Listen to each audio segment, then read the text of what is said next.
Hello guys, welcome back to our YouTube channel. ഇന്ന് നമ്മൾ ഉണ്ടാക്കാൻ പോകുന്നത് ബീഫ് ബിരിയാണിയാണ്. അതിന് വേണ്ട ഇൻഗ്രീഡിയൻസ് ആണ് ഈ കാണിക്കുന്നതൊക്കെ.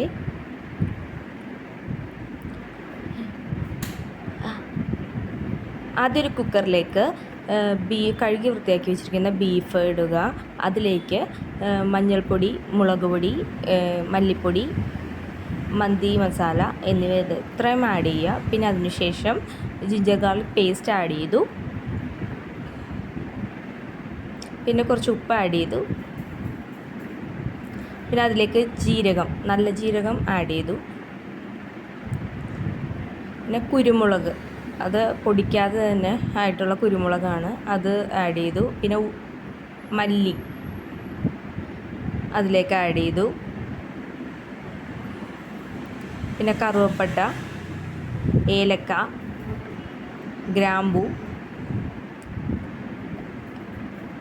കറുവപ്പട്ടയുടെ ഇല, പിന്നെ തൈര്, അത് പുളിയില്ലാത്ത തൈരാണ്, അതും ആഡ് ചെയ്തു. പിന്നെ പുതിനയില, അതും കുറച്ച് ആഡ് ചെയ്തു. പിന്നെ കുറച്ച് ഓയിൽ, അതെല്ലാം കൂടി ഇട്ട് നല്ലോണം മിക്സ് ചെയ്തെടുക്കുക. കുറച്ച് വെള്ളം ഒഴിക്കുക, ആവശ്യാനുസരണം ഇത്തിരി ഒഴിച്ചാൽ മതി. പിന്നെ കുക്കർ അടച്ച് വെച്ചിട്ട് അത് വേവിക്കാൻ വയ്ക്കുക. ഒരു 5 വിസിലോളം, 5-6 വിസിലെടുക്കാൻ എടുക്കണം.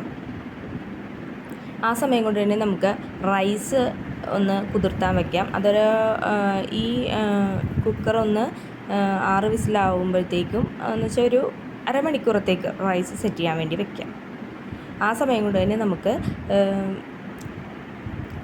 സവോള ഒന്ന് ഫ്രൈ ചെയ്തെടുക്കാം. അതിന് വേണ്ടിയിട്ടാണ് സവോളയിലേക്ക് പഞ്ചസാര ആഡ് ചെയ്തു, കുറച്ച് ഉപ്പ് ആഡ് ചെയ്തു.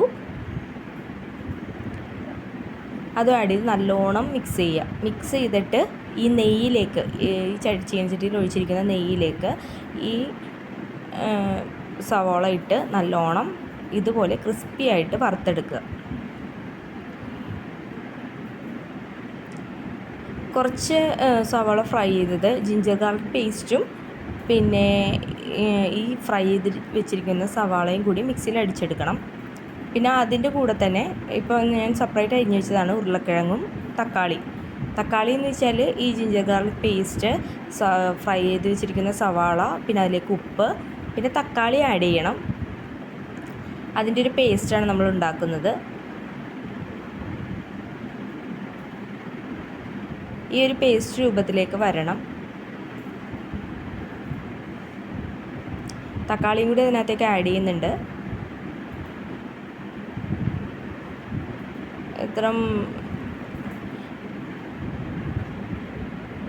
പിന്നെ ഒരു ബിരിയാണി റൈസ് സെറ്റ് ചെയ്യാൻ വേണ്ടിയിട്ട് അതിലേക്ക്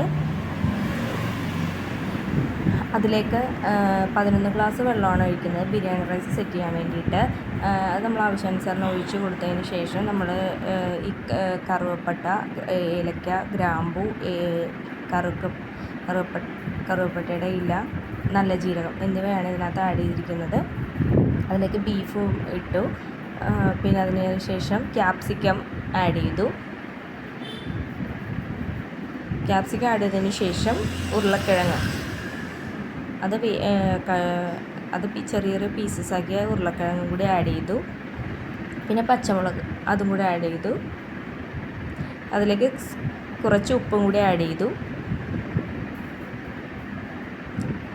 അതിനുശേഷം കുറച്ച് മല്ലിയില ആഡ് ചെയ്തു.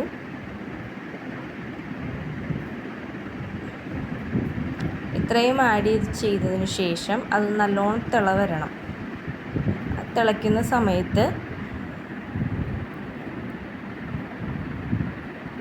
നമ്മൾ ഇച്ചിരി ഉപ്പും പിന്നെ അതിൻ്റെ കൂടെ തന്നെ റൈസും, വേവിക്കാൻ വെച്ചിട്ടുള്ള ഈ റൈസ് അങ്ങോട്ട് ഇട്ട് കൊടുത്തു.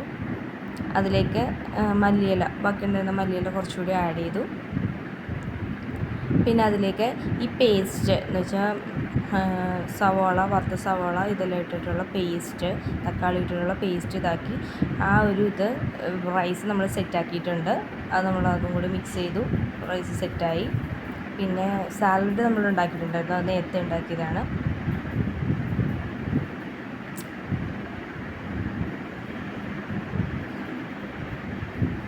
ഇത് ടേസ്റ്റ് ചെയ്ത് നോക്കുവാണ് എങ്ങനെയുണ്ടെന്ന്.